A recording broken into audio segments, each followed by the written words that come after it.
Ele criou-nos com orientações e aquilo que os homens fazem quando inventam, criam aparelhos ou qualquer outro bem para ser usado, apenas imitam o próprio Deus que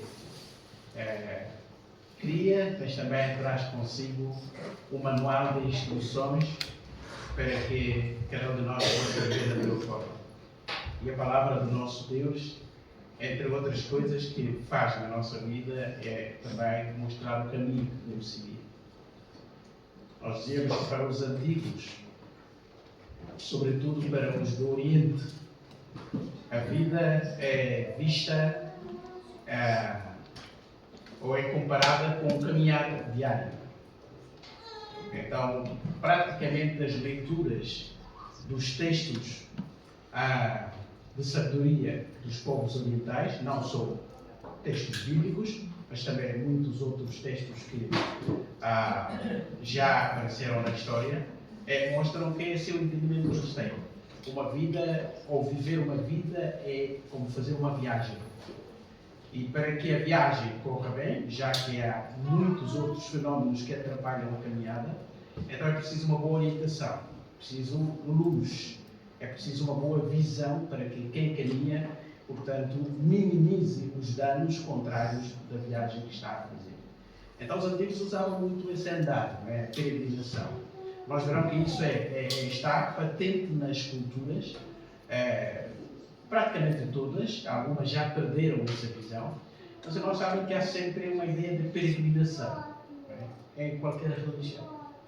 Os crentes têm sempre uma ideia de um lugar onde as pessoas possam peregrinar ou viajar, vamos dizer assim, até aquele lugar que essas pessoas consideram um lugar mais santo, um lugar de encontro com Deus, etc, etc. Mas essas viagens de peregrinação já fazem parte do instinto natural, também que é expresso através da visão da vida como sendo uma viagem. Portanto, nós lemos a Bíblia, lemos andai no Espírito, andai nisso, não andeis fazendo isso. Porque é que se usa o verbo andar quando o ensino não tem a ver com o movimento físico? É porque a ideia de que a vida é uma viagem, então está impregnada em todo o ensino. Portanto, e nós precisamos da palavra para a luz, como lemos aqui. Davi percebia isso muito bem. Ele diz que, já que a sua vida é uma viagem constante, ele precisava da palavra de Deus para ser lâmpada e luz, não é? Para mostrar o caminho, por um lado, mas não basta só mostrar o caminho, é mostrar também os passos curtos para a pessoa ir colocando os pés. Eu posso ver um caminho de longe, mas se eu não tiver cuidado naquilo que está próximo, posso cair num buraco. Embora, por um lado, a luz mostre o caminho. Então, de uma forma sábia, ele coloca as duas coisas, não é? Luz para o seu caminhar, mas também uma lâmpada para os seus passos, para os seus pés. É a soma desse movimento que vai fazer com que nós caminhemos bem. E tentar viver a vida longe das instruções do Criador é loucura. É loucura. Infelizmente, nós como humanos preferimos andar à nossa maneira, fazendo as nossas escolhas, porque o andar implica isso, né? Decisões, escolhas, atitudes, ações, pensamentos, tudo isso, na ótica oriental, é como caminhando. Como alguém que está a caminhar e tem que tomar decisões enquanto caminha, não quando está parado. É o que nos mostra que a nossa vida é uma vida ativa. É uma vida constantemente ativa. É uma vida de pressão constante. Não é? Acontece o contrário quando há depressão. Isso bloqueia a nossa visão de caminhar. Parece uma contradição aqui, mas nós vivemos na pressão. É essa pressão que faz com que a gente se mova e faça os movimentos necessários, tome decisões e arrisque, etc, etc. Porque a nossa vida é feita assim. Quando por alguma razão nós bloqueamos e paramos, então entramos num processo que não é normal para nós, seres humanos. E graças a Deus nós temos a sua palavra. Então, convidar os irmãos a abrirem comigo na carta do apóstolo Paulo aos Efésios. Nós refletimos sobre esse texto. Talvez nos próximos tempos, ou no próximo mês, voltemos ou comecemos a carta aos Hebreus. mas ainda vamos ficar aqui, nesta carta, nesse trecho das Escrituras, que nos fala um pouco da igreja como um corpo vivo. Essa é a ilustração que Paulo usa aqui, e a metáfora para explicar o que é uma igreja. Nós já vimos que essa é uma das cartas mais extraordinárias sobre a doutrina da igreja. A carta aos Efésios é um documento fundamental para entendermos a ideia de Paulo, ou a ideia que Paulo tinha da igreja. Então estamos no capítulo 4. Nós vimos que do 1 a 6, ou a 16, Paulo está a mostrar duas realidades aqui. A primeira realidade é que há uma unidade, e depois então ele vai falar da diversidade dentro dessa unidade. Então eu vou ler a partir do versículo 7. Carta de Paulo aos Efésios, capítulo 4, a partir do versículo 7. Diz assim a palavra do nosso Deus. E a graça foi concedida a cada um de nós segundo a proporção do dom de Cristo. Por isso diz, quando ele subiu às alturas, levou cativo o cativeiro e concedeu dons aos homens. Ora, o que quer dizer subiu, senão que também havia descido até as regiões inferiores da terra? Aquele que desceu é também o mesmo que subiu acima de todos os céus para encher todas as coisas. E ele mesmo concedeu uns para apóstolos, outros para profetas, outros para evangelistas e outros para pastores e mestres, com vistas ao aperfeiçoamento dos santos para o desempenho do seu serviço, para a edificação do corpo de Cristo, até que todos cheguemos à unidade da fé e do pleno conhecimento do Filho de Deus, à perfeita varonilidade, à medida da estatura da plenitude de Cristo, para que não mais sejamos como meninos agitados de um lado para o outro e levados ao redor de todo o vento de doutrina pela artimanha dos homens, pela astúcia com que induzem ao erro. Mas, seguindo a verdade em amor, cresçamos em tudo naquele que é a cabeça, Cristo, de quem todo o corpo bem ajustado e consolidado pelo auxílio de toda a junta, segundo a justa cooperação de cada parte, efetua o seu próprio aumento para a edificação de si mesmo em amor. Pai, obrigado pela tua palavra. Obrigado porque tu és o Deus tão amoroso que criou a cada um de nós e também proporcionou um guia de instruções, uma orientação segura para que a nossa vida possa ser bem vivida e o nosso caminhar possa ser constante e também equilibrado. E obrigado pelas verdades que recebemos da tua palavra.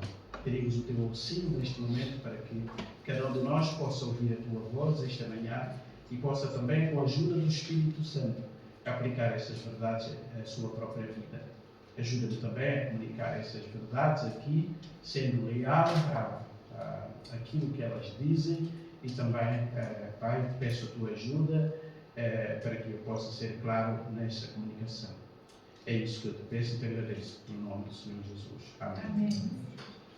Como vimos, Paulo usa essa ilustração da igreja como corpo, mas ele já tinha usado uma outra ilustração, muito predileta também, muito querida pelo apóstolo Paulo, da igreja como um edifício. Ele vai jogando as duas coisas. Quando ele falou da teoria, falou da doutrina propriamente dita, até o final do capítulo 3, ele comparou a igreja a um edifício. Ele foi insistindo, dizendo que a igreja está edificada no fundamento dos apóstolos. Nós vemos isso no capítulo 2, versículo 20. Ele diz que os judeus e gentios foram colocados todos no mesmo edifício. Para o apóstolo Paulo, já não existem dois povos diferentes em termos espirituais. Deus só tem um único povo e ele é o único pastor, porque só há um único rebanho. Então essa é a tese do apóstolo Paulo. E ele então compara a igreja com o edifício. Estamos a ser edificados. Cada um está a ser edificado pessoalmente, mas na visão de Paulo, todos nós em conjunto estamos a ser edificados como casa de Deus. Portanto, a noção que nós temos da Igreja do Senhor Jesus Cristo já não é aquela noção muito típica das religiões, em que há um espaço físico, há uma construção que se chama Casa do Senhor, onde as pessoas se dirigem, por exemplo, nas grandes peregrinações. No conceito bíblico, A casa já não é aquela edificada pelos homens, não é? Nós temos essa insistência na Bíblia, o próprio Deus a dizer: habitarei eu na casa edificada por seres humanos? Mesmo quando Davi fez aquela proposta a Deus de construir uma casa para ele, nós sabemos que, por mais boa vontade que Davi tivesse tido, Deus, em primeira mão, disse: não, eu não preciso de uma casa para mim. Não haverá casa suficiente para conter a minha pessoa, vamos dizer assim, não é? Mas, por bondade, e o nosso Deus é assim, acabou por aceitar essa proposta de Davi, com uma condição, a dizer: mas não vais ser tu a construir a casa. Não é? Eu te levantei para ser um rei diferente, um rei de sangue, um rei guerreiro. E eu quero construir uma nação, que seja uma nação democrática. E a tua missão é derrotar os inimigos. E Deus foi franco com Davi, dizendo: as tuas mãos têm muito sangue. Então eu vou aceitar o projeto. Tu preparas tudo, mas não serás tu a construir. E foi assim. Quem acabou por construir o templo foi o filho de Davi e não o próprio Davi. Mas o material todo que foi usado no templo foi planeado por Davi. Então, cada pessoa, cada elemento que Deus coloca no meio do seu povo tem uma missão específica. Ninguém pode fazer tudo, ninguém está para fazer tudo. Portanto, há essa diversidade que enriquece o próprio povo de Deus. Então, a ideia do edifício é que é uma construção constante. Cada um de nós uma espécie de tijolo. Não é? Paulo vai usar uma linguagem também diferente, citando o Antigo Testamento, a dizer que numa construção as outras pedras são importantes, mas a pedra principal é aquela que os antigos chamavam de pedra da esquina, a pedra angular, aquela mais pesada, que sustentava, digamos assim, o prumo das paredes, e bastava aquela pedra estar segura para que todo o edifício também ficasse seguro. E Paulo vai dizer que essa pedra angular é Cristo. Enquanto que nós somos pedras ou pedrinhas que vão sendo construídas para que o edifício de Deus chegue à exibição final, não é? Um bom construtor, uma boa engenharia, faz o plano, começa com sapatas, vai enfiando por baixo da terra o ferro com o cimento reforçado, quem é da construção sabe dessas coisas todas, e nós passamos perto durante meses, nós só vemos paredes de chapa e nada se levanta ali. Às vezes só vemos lama e trabalhadores sujos, mas o que é que está a ser feito aqui? Só depois de um tempo é que as paredes, os pilares começam a surgir, não é? E depois os pilares saem como esqueletos, depois vemos a carne, entre aspas, não é? Os tendões e tal, os tijolos e tal, depois na parte final vemos o trabalho da pedicure e manicure e todas as cores dos engenheiros ali pintando, colocando vidros, a gente, que obra final, não é? Então a ideia bíblica também do povo de Deus é esse. Vai chegar um dia que essa igreja, que é uma construção, será exibida diante de anjos, diante de principados, e será um espanto mostrar aquilo que Deus é capaz de fazer com homens e mulheres pecadores como nós. Esse é o projeto. Paulo diz que Deus está a fazer tudo isso para um dia exibir a obra do seu Filho, através da igreja. Então não somos uma montra, uma casa que ainda está a ser construída. E também uma montra que está a ser preparada para um dia ser exibida. E tudo isso, diz a Bíblia, para a glória do nosso Deus.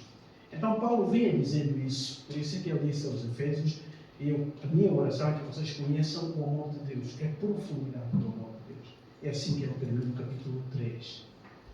Para que reconheçam que Deus é um Deus de amor e o seu amor ultrapassa o nosso entendimento. Mas imaginem essa expressão. Nós queremos entender as coisas, não é? Como seres racionais, queremos compreendê-las. Entender é um pouco diferente de compreender. Compreender significa abarcar, ter o conhecimento completo. E o nosso instinto racional pensa assim, não é? Eu quero entender tudo. Pego numa máquina e quero entender tudo que está aqui. Só que nem sempre é possível entender tudo, ou compreender tudo que está aqui. Provavelmente vou entender para o uso pessoal, aquilo que são as minhas necessidades. Talvez uma pessoa mais preparada tecnicamente não vai se contentar com o conhecimento que eu tenho. Ele vai querer ir mais fundo para ver o que é que esse aparelho pode fazer. E já vos aconteceu a vós, e a mim muitas vezes, é que eu tenho o mesmo aparelho e alguém conhece melhor o funcionamento e diz assim: tu sabes que existe uma tecla e tu podes fazer isso e aquilo. Eu não sabia.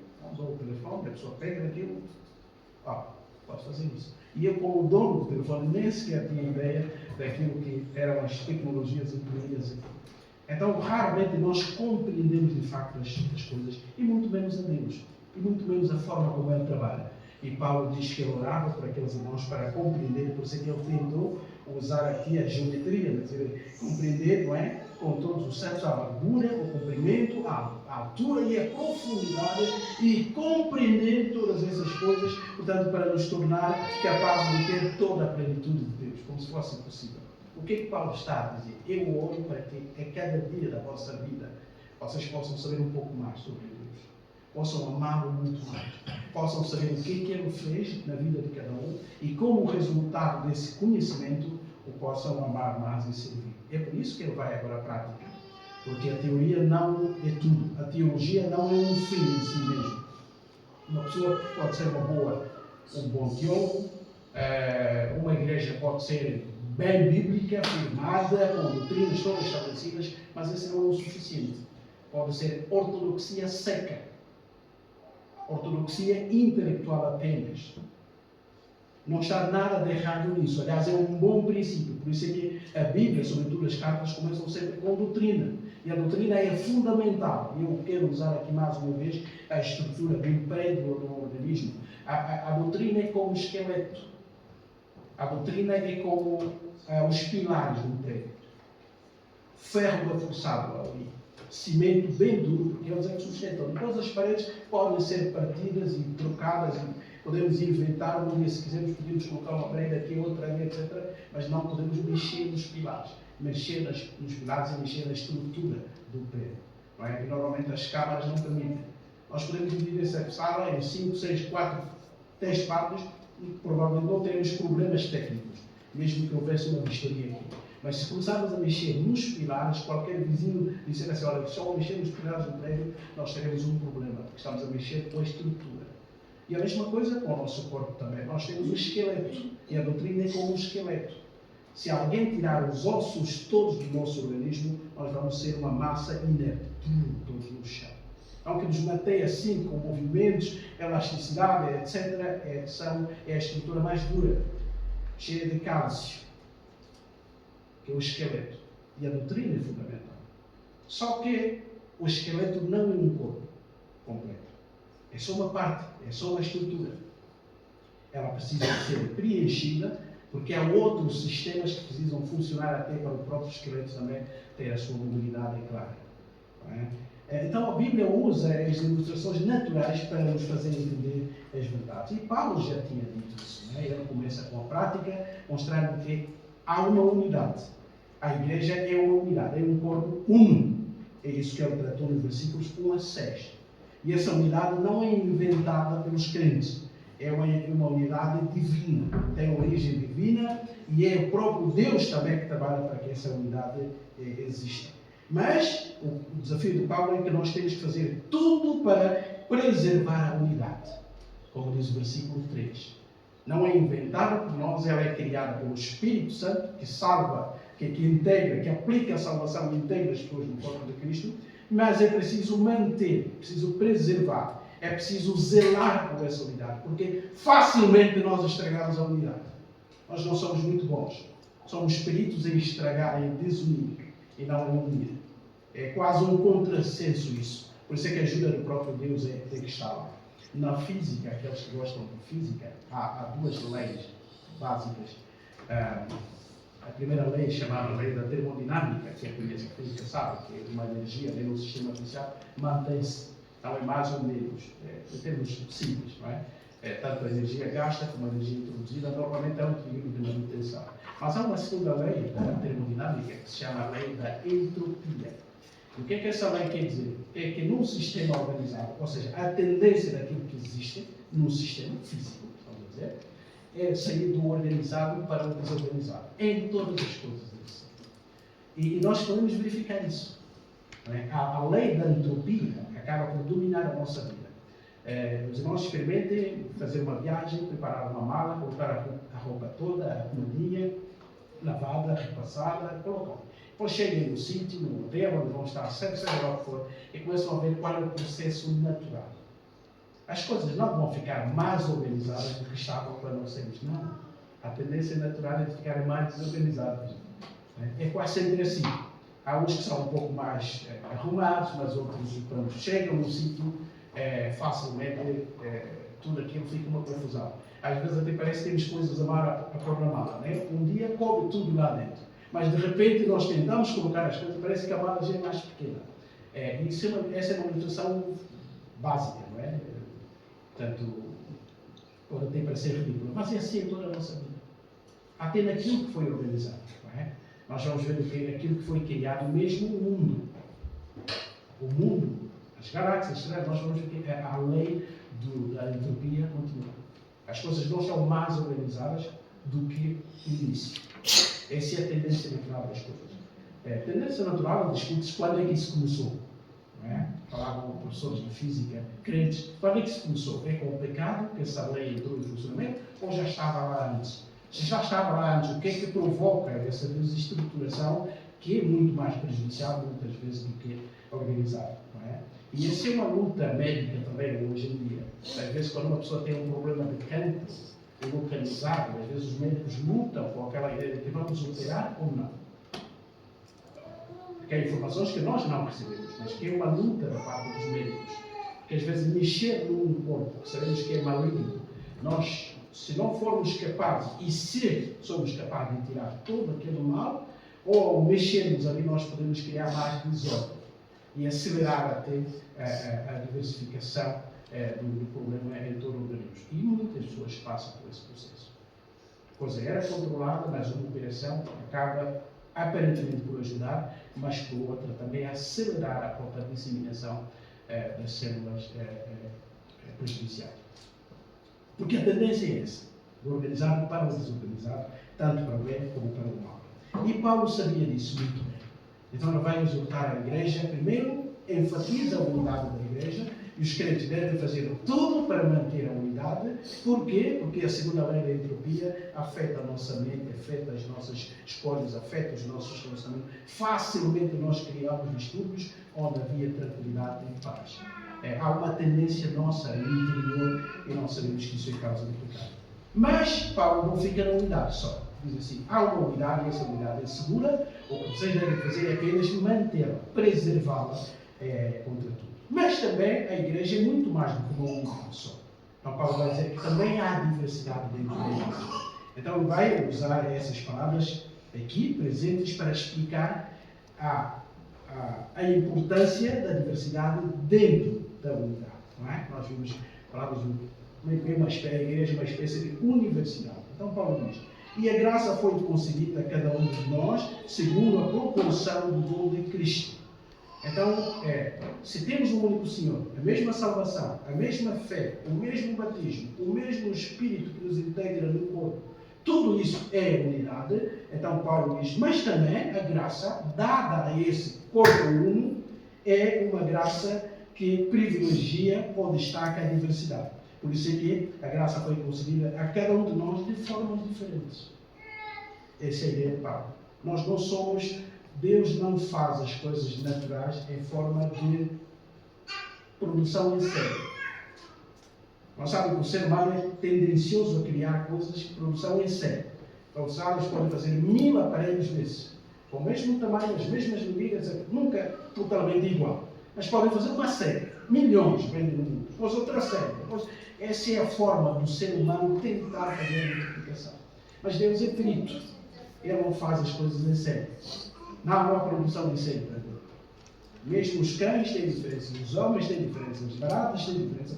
Tudo que Deus faz é criação específica e individual. E nós encontramos. Essa é a riqueza da sabedoria de Deus. Então Paulo está a dizer que na igreja também é assim.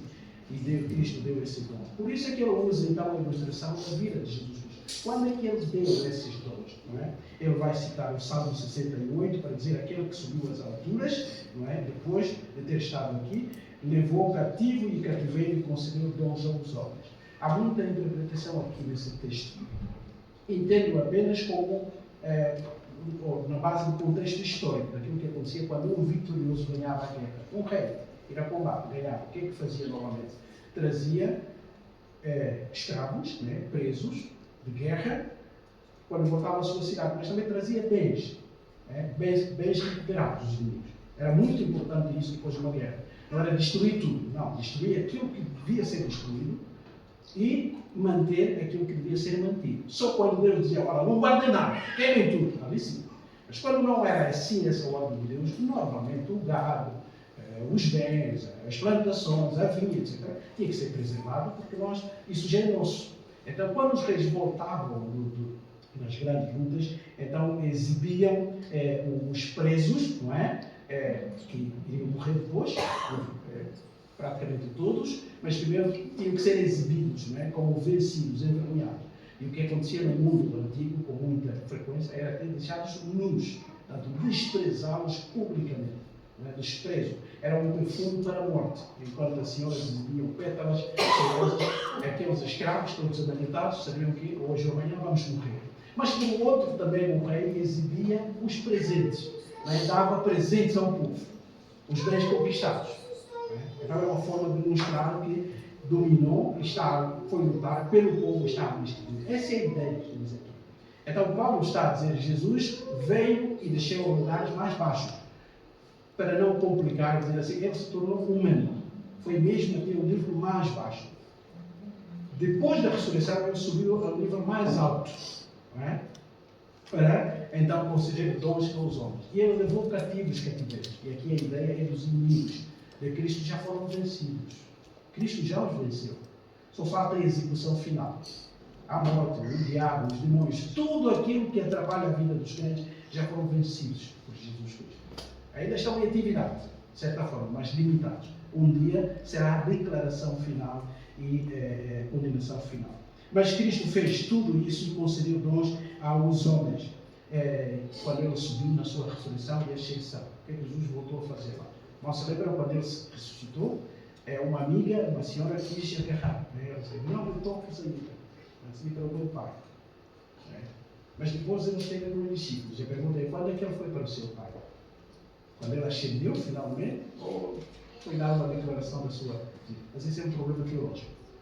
Mas o resumo de Apocalipse 12 é que Jesus, ao subir ali, foi destituir aqueles que ainda tinham alguns privilégios lá, como o próprio Satanás. Satanás ainda tinha acesso ao céu, mesmo depois da queda. Nós vemos isso bem claro na experiência de Jó. Ele ainda tinha algum acesso, e a Bíblia o identifica como acusador dos nossos irmãos. Ele ainda tinha algum acesso. Não sabemos qual é a dimensão. O que nós sabemos é que ela podia chegar lá perto e dizer a Deus, olha, aquela não é crente. Ela só te segue porque é rico. Olha, aquela senhora fez isso. Devia ser quando ela ainda, mas Cristo, ao subir, destituiu Satanás do mar. Por isso é que Apocalipse 12 diz, ai dos homens, que ela agora vem com fúria, já não pode acusar. Então, dizemos assim, os inimigos de Cristo foram conquistados. Mas, do lado bom, ele concedeu dons aos homens, não é? Aqueles que pertencem à sua família. Então, Paulo começa a dizer, aquele que desceu é também o mesmo que subiu acima de todos os céus para encher todas as coisas. E ele mesmo concedeu uns para apóstolos, outros para profetas, e outros para evangelistas, e outros para pastores e mestres. É claro que aqui ele está a pensar mais nos dons de fala. Ele não está a pensar em todos os dons que a igreja tem. Aqui a preocupação de Paulo é que todos têm dons. Cristo distribui os dons como ele quer para que o corpo funcione bem. Mas há um grupo que tem ali uma missão específica. E é esses que ele trata aqui. Paulo tratou 4 vezes de dons espirituais na Bíblia, no Novo Testamento. Tratou aqui, no capítulo 4. Trata no capítulo 4 de 1 Pedro. Paulo não, ali é Pedro. E Paulo vai tratar na primeira carta aos Coríntios, capítulo 12, como também na carta aos Romanos, capítulo 12. Então é fácil a mnemónica aqui, não é? Capítulo 4 Efésios, capítulo 4 1 Pedro, capítulo 12 1 Coríntios, capítulo 12 Romanos. E no capítulo 12 aos Coríntios, quando ela estende o maior número de dons do Espírito. Mas aqui a preocupação dele é esses que têm dom de fala. E por que ele os destaca aqui? Diz que eles são o dom. É muito interessante que Paulo não está a dizer que eles têm o dom de apóstolos, têm o dom de evangelistas, têm o dom de pastores e mestres. Não. A ideia aqui, a construção verbal significa eles são um dom para a igreja. Então as igrejas devem olhar para, os pastores devem olhar para as igrejas como dons de Deus para o povo de Deus. Não é espaço para exibir os seus dons. Eles podem ter outros dons. Mas eles são dons dados a Cristo ou por Cristo da igreja. E assim que a igreja também deve olhar para a sua liderança. São dons de Deus para nós. Apesar dos seus dons, ou além dos seus dons. Essa é a ideia de Paulo. Então ele explica por quê. Por que ele selecionou esses quatro grupos, ou esse grupo aqui de 4 entidades. Eles com vista ao aperfeiçoamento dos santos. A primeira ideia é essa situação de dons para a igreja, porque esse corpo precisa de aperfeiçoamento, amadurecimento. É um corpo que está em crescimento e cada órgão do corpo tem que crescer. O coração tem que ganhar mais força, a dimensão, os músculos, tudo tem dons, tudo aquilo que nós temos no nosso organismo não é a mesma coisa. O número de células que a Marta tem e o número de células que o Silas tem. Usando uma ilustração clara. Obviamente, porque multiplicaram-se. E mesmo a estrutura óssea também não tem a mesma resistência, obviamente. Então, à medida que o corpo vai demorando, vai durando, ele se vai aperfeiçoando, ganhando maturidade. Eu estava a usar a Marta um exemplo, porque ela quer fazer tudo. Já quer ficar em pé, já estava a tentar ficar em pé. Eu não sei como que ela come para ter essa aptidão toda, para a idade que ela tem. Mas para mostrar que o próprio corpo vai demonstrando isso. E Paulo diz aqui que esse é o objetivo daquele grupo ali de 4 para o aperfeiçoamento dos santos, aqui, os santos todos. Para o aperfeiçoamento dos santos, para o desempenho do seu serviço, diz aqui na minha versão. Outros dizem para o seu ministério. A palavra traduzida ali para ministério é diaconia.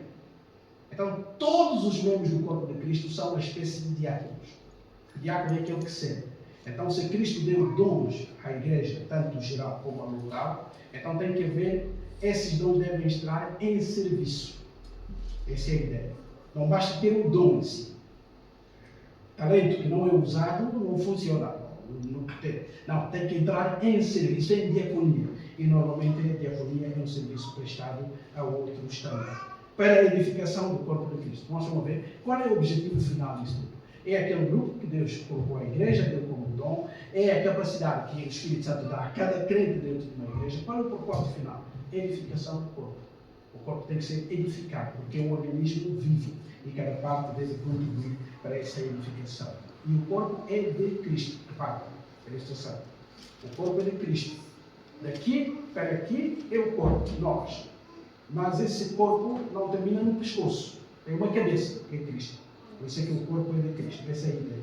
Para que todos cheguemos à unidade da fé e pleno conhecimento do Filho de Deus, a perfeita varonilidade, ou seja, o varão adulto, a ideia que é esta, uma pessoa adulta, a medida da estatura da plenitude de Cristo. Vejam lá, a ênfase. Para quê? Para que não mais sejamos como meninos agitados de um lado para o outro e levados ao redor de todo o vento de doutrina, pela artimanha dos homens, pela astúcia com que induzem ao erro.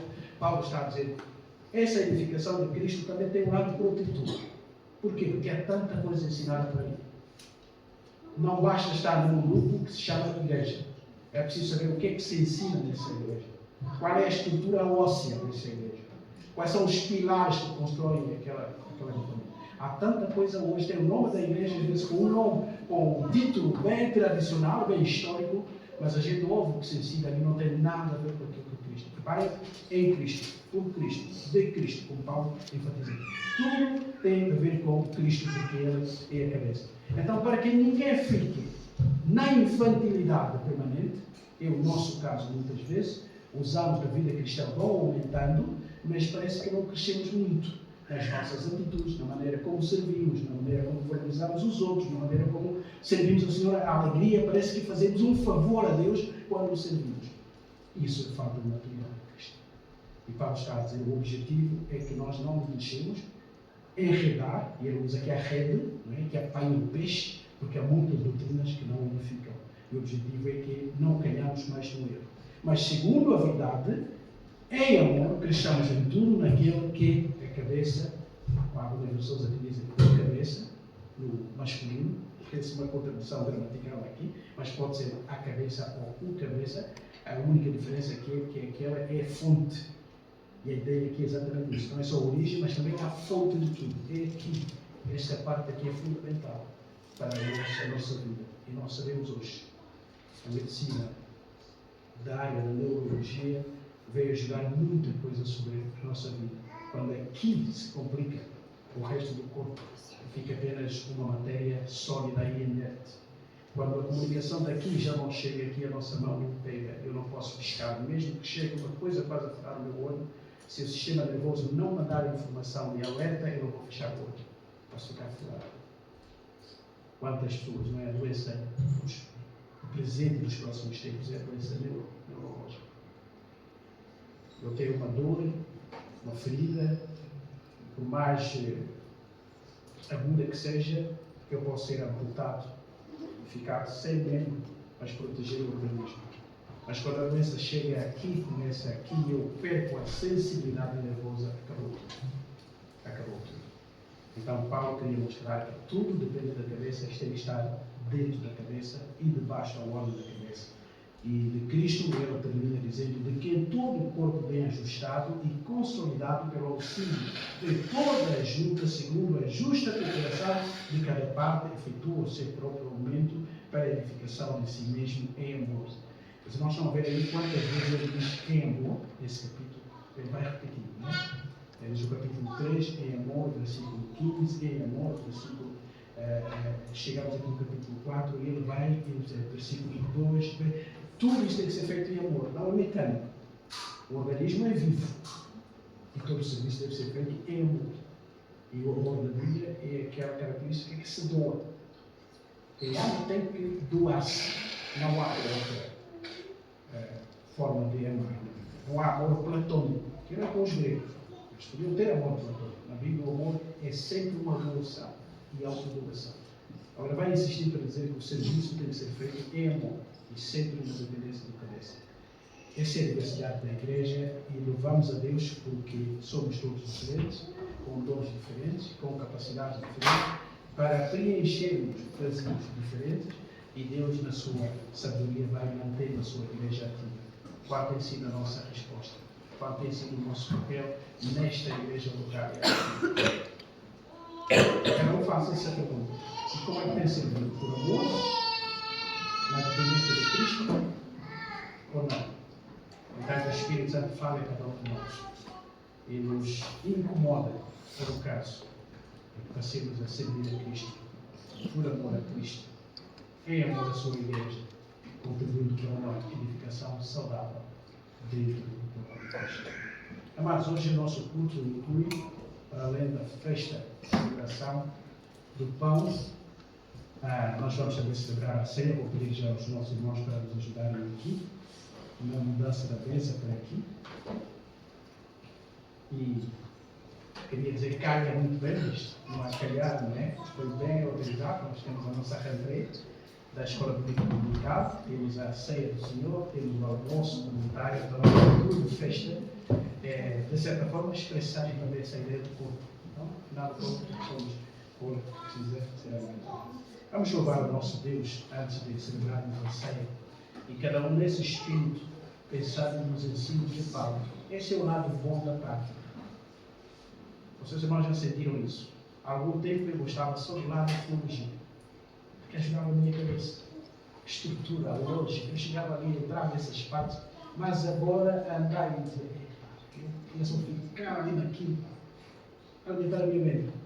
Mas é um erro tremendo, uma falácia. Não, nada. Aquilo que foi percebido aqui, vamos passar a vida prática. Esse é o objetivo. E que Deus o faça também. Vamos cantar a primeira estrofe, antes da instrução da ceia, e agradecer a Deus por essa palavra também cantada.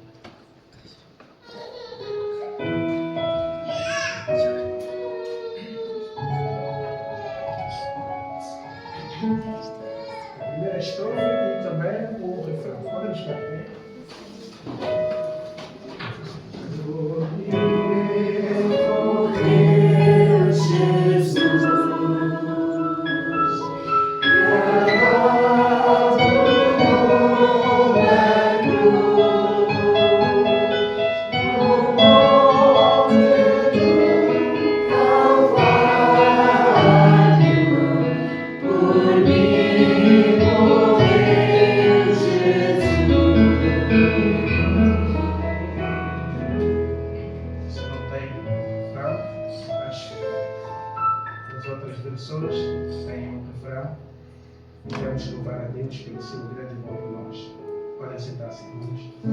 A ceia é a forma dramática de mostrar todo esse amor e também de agradecer a Deus tudo o que Ele fez.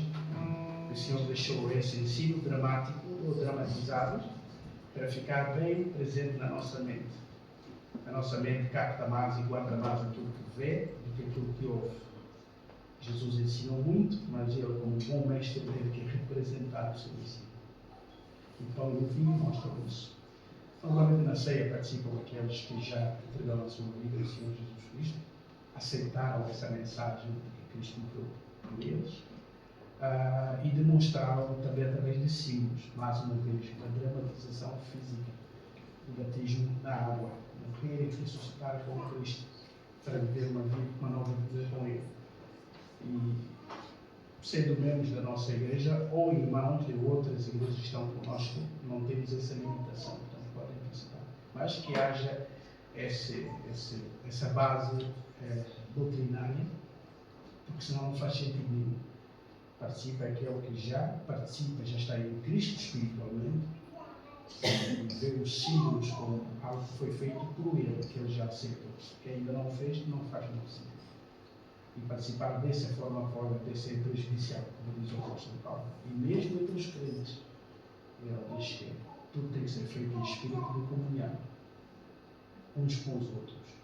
E quem não o faz, Paulo diz, não discerniu o corpo de Cristo, não valorizou o corpo. Então nós vemos que em tudo que Paulo ensinou, a ideia do corpo está lá. É isso que nós fazemos. Cada um vai orar antes da parte da distribuição, em silêncio, e eu vou orar aqui também. Pai, nós te louvamos pelo teu grande amor de Deus. Obrigado pela tua graça. Obrigado por tudo que Cristo realizou na cruz do Calvário.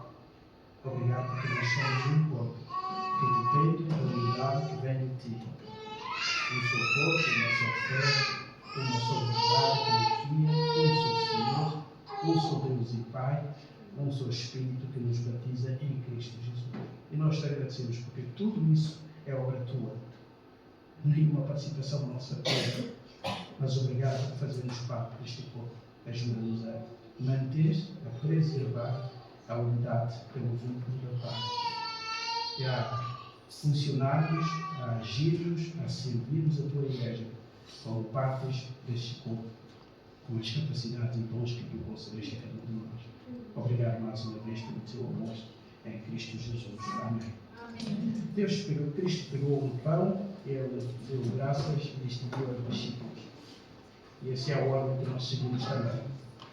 Há igrejas que fazem as duas coisas ao mesmo tempo. Às vezes facilita as coisas.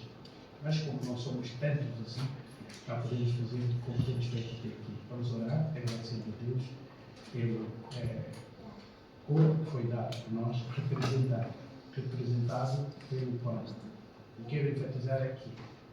Nós às vezes vamos para o outro extremo, tornamos esse momento banal. O sangue não é sangue, literal, o pão não é corpo literal. E às vezes não levamos a sério esse momento. É sempre perigoso ir aos extremos. Esse é o momento solene de Cristo está aqui. Não está no pão nem no vinho, mas está aqui presente. Vendo como o povo que encontrou comemora, pensando naquilo que eles encontraram. Que Deus não permita que cheguemos a um extremo banal. Deus não permite. Eu estive num culto da ceia em que as pessoas se bebiam o vinho e ficavam no vinho. É terrível. Vamos orar agradecendo a Deus o corpo que foi maltratado, que cada um de nós pudesse ter vida. Ó Luís, para nós esteja louvado a adoração.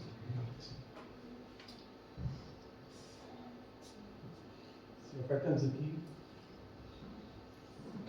não para praticar um gesto de religião, mas um gesto genuíno do teu amor. Estamos aqui não porque somos perfeitos, mas porque nos estás a aperfeiçoar, a reconhecer esse amor, esta dádiva do teu corpo, A tua igreja é para que ela também seja um corpo, onde tu és a cabeça. É certo? Cada um aqui possa realmente estar consciente destes gestos que nos ordenaste, um memorial que possa realmente vivificar nossas vidas, nos afastar do perigo da religião, mas Davi abrir-se confiar que é Cristo. Ajuda, Pai, realmente nós sintamos a responsabilidade de deixar que o Teu Espírito Santo nos aperfeiçoe cada vez mais nesse processo de santificação, para que possamos realmente ver a Tua face. Obrigado, Pai. Amém. Amém. Então,